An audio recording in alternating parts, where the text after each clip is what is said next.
Upang mabilis na manumbalik ang kalusugan ng mga pasyenteng may pulmonary tuberculosis, ay ipinapayo ni Dr. E ang holistic approach na itinuturo ng Healing Galing. Kabilang dito ang pagkain ng rich in iron foods at food for the lungs na tulad ng hindi matubig na mga gulay at prutas.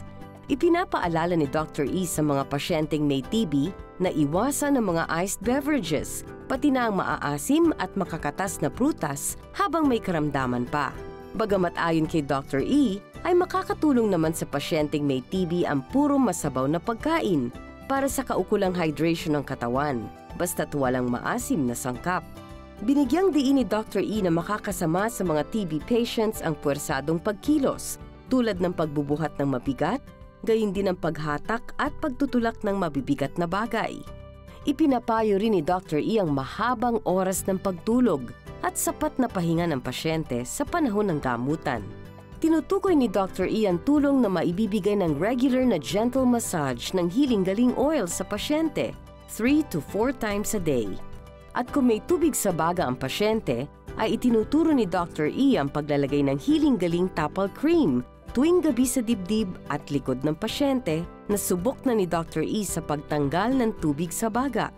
Sinabi pa ni Dr. E na kailangan rin ng pasyenteng may TB ang herbal vitamins B1, B6, B12 para ayusin ang mga ugat at sirkulasyon ng dugo sa baga ng pasyente. At kung sadyang mababa na ang immune system, ay ipinapayo ni Dr. E bukod sa mga nabanggit na ang pag-inom ng healing food tablets para mapataas ang resistensya ng pasyente. Ipinapaalala rin ni Dr. E ang kahalagahan ng morning sunlight exposure between 6 and 8 tuwing umaga at ang paglanghap ng sariwang hangin mula sa mga halaman o di kaya ay ang simoy ng hangin sa dagat na makakatulong sa pagpapalusog ng baga. Kapiling po natin ngayon mga kapatid ang isa nating dati ng pasyente, si Wilfredo Vista. No? Siya po ay una namin naging pasyente sa main office ng Healing Galing dahil sa kanyang gallbladder stone. Wala nang bato sa abdo. Wala na po. Ayun, natulungan ng herbal calcutab. At ang hypertension ay wala na din. Nag-ako na lang po ng omega-3. So, nag-omega-3 ka. Okay. At wala nang problema doon. Wala. Pero muling bumalik mga kapatid sa main office ng Healing Galing si Willie, no?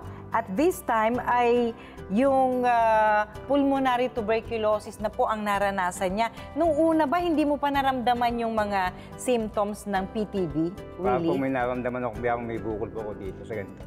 Ah, may bukol ka dito Opo. dati? Opo. Hindi mo pinapansin? Hindi ko pinapansin. Akala ko sipon, baka sipon lang gano'n. Sipunin ka ba dati? Hindi naman po. Nung na-diagnose ka ng PTB, ito ba'y naramdaman mo kaagad yung sintomas o hindi mo pa na-realize until na-check up ka? Bali na ano ko lang po, parang lagi may problema sa lalamunan.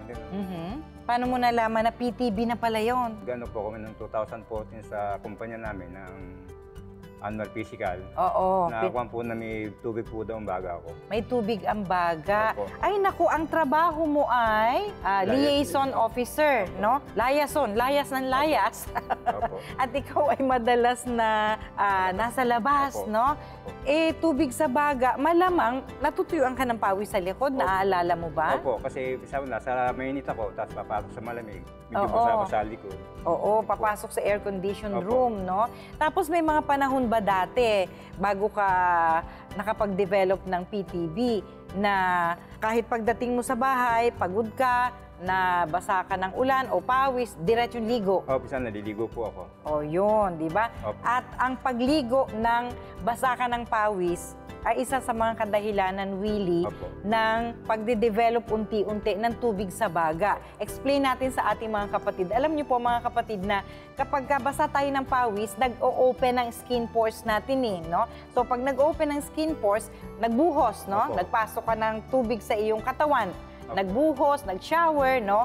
Ay nakakasagap unti-unti. Hindi siya biglaan, pero unti-unti, no? Ang iba kasing mga manggagamot na balitaan ko, pagka may tubig sa baga ang pasyente, hindi pinapainom. Ikaw ba ay sinabihan na huwag iinom ng madami? Hindi naman po. Hindi naman. O magaling yung doktor mo. Kasi po, hindi nakukuha ang tubig sa baga sa pamagitan ng pag-inom. nakukuha po yon kung palaging open ang skin pores, no? Dahil pawis na pawis ka, biglang umulan ng malakas, o bigla ka naligo kaagad pagdating sa bahay, no? So ito hindi mo napapansin, basta presko ang katawan mo, kahit basa ka ng pawis, ligo. Opo, ganun po. Yon. Tapos, idagdag pa natin para matuto yung ating mga kapatid na nanonood ngayon sa mga pagkakamali mo noon, Opo, Willie. opo. Total, magaling ka na ngayon eh. Opo. No? Kukwento na natin sila sa kanila ang mga pagkakamali mo para hindi na nila gawin, no? May bisyo ka ba? Opo. Ano? Mabait naman amin ng amin. Oh. Sisigarilyo po ako tsaka umiinom. Ayun, no? Ilang kaha ng sigarilyo? Minsan po, pag nagiinom kami, nakakadalawang kaha ako. Sabay, umiinom at Sisigarilyo naninigarilyo. po, Ayun.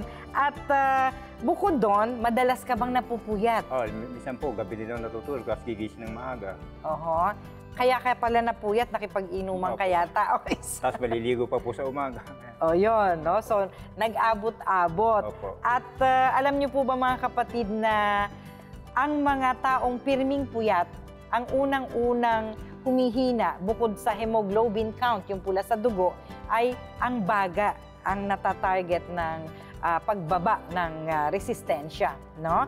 So, lahat po na yon ay ginawa ni Willie. Ha? At ang isa sa aggravating, base po sa naging pag-uusap namin, ay natutulog silang mag-asawa Cement. sa semento. Opo. No? Ang latag lamang ay, Kauton po tsaka banig. bakit naman hindi ka bumili ng kamang mahihigaan kahit papag? Ngayon po, naiinitan po ako doon sa kutsi. Oo, may bed kayo, pero mas pinipili niyong humiga sa sahig. Opo. Kasi mainit. Opo, parang Naku. presko po yung pakiramdam ko pag nasa ano. Oo, no? Yun po ang pagkakamali. Kasi nga, humihigop ng lamig, no? Opo. Galing doon sa malamig na hinihigaan natin, yung ating baga. Ang iba dyan, nabubutas yung baga. Ganun ang description. Sa'yo naman, nakapag-develop ka ng mga tubig sa baga, no? Dahil sa madalas na pagligo ng pawis. Opo. At aggravating yung bisyo, yung puyat, yung paghiga sa lapag, no? At yun na in-explain namin sa'yo sa Hiling Galing Opo. nung panahon na nagpakonsulta ka, Opo. Willie, di ba? Okay. Paano naka-apekto sa'yo itong pagkakasakit mo? Pinagpahinga po ako ng doktor ng 10 days, tapos binigyan niya ako ng reseta ng gamot. Pero ang binili kong gamot sa Hiling Galing po. Ay, Yung pong- sandali, hindi mo binili yung reseta ni Doc? Hindi po. Bakit?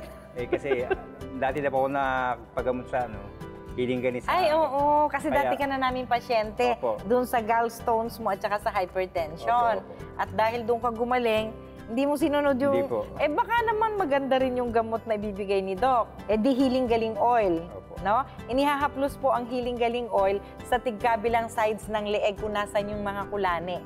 No? Ina-applyan muna ng warm compress yan at pag naramdaman na yung init ay minamassage na yung Hiling Galing oil.